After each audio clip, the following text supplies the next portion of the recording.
Apologies if you were expecting knitting.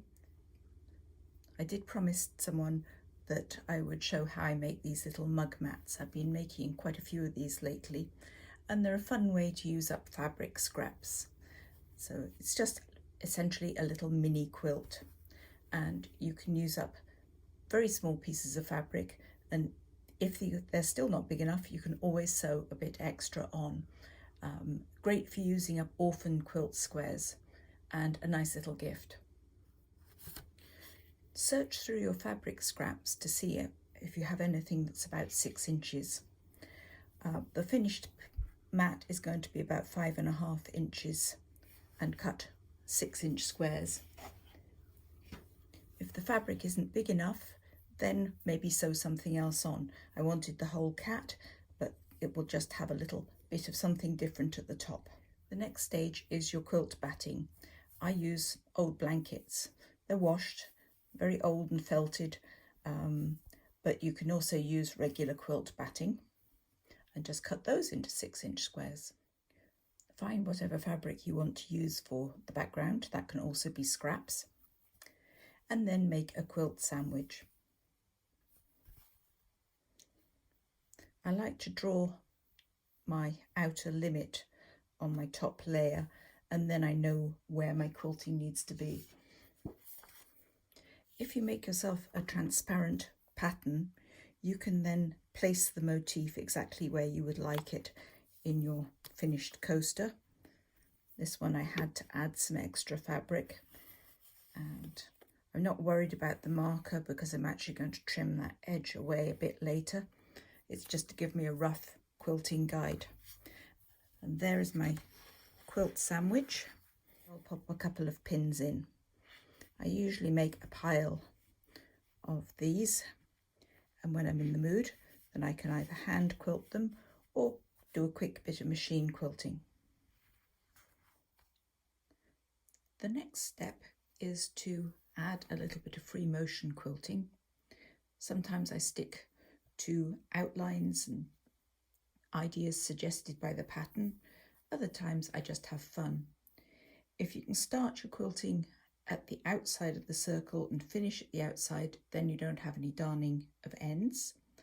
And I like to put one line of stitching just inside the marked area. It makes it easier when you come to put the edge on. Then I trim all 3 layers back to the marked line. Serrated scissors really help the cutting process. I make my bindings with 1.25 inch bias, so it's cut at a 45-degree angle to the grain of the fabric. And then I start sewing it 1/4 inch from the edge, and I usually start off a little closer at the beginning and then run the fabric around the edge of the circle and keep going until I overlap by at least 1 inch at this end. There's the overlap, and now what I do to make this lay flat, I find it works best if I clip a little bit off the outside edge of the mat.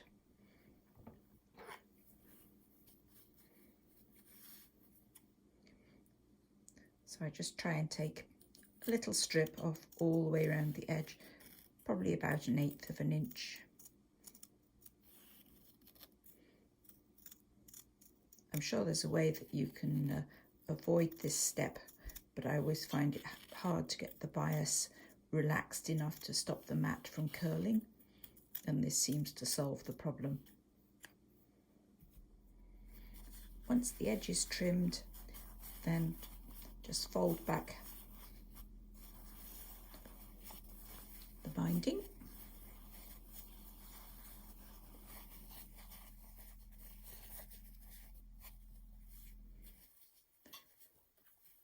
And then I take it to the ironing board and I trim a little piece of the inside layer of binding off before I start folding, and just fold the binding starting on the overlap area, and I press it down as I go on an ironing board.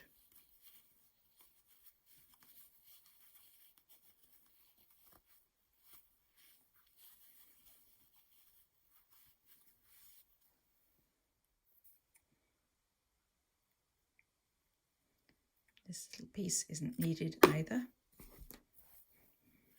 so trim that away. And when we get to the overlap section, I try and make sure the outer layer is tucked neatly over the inner layer.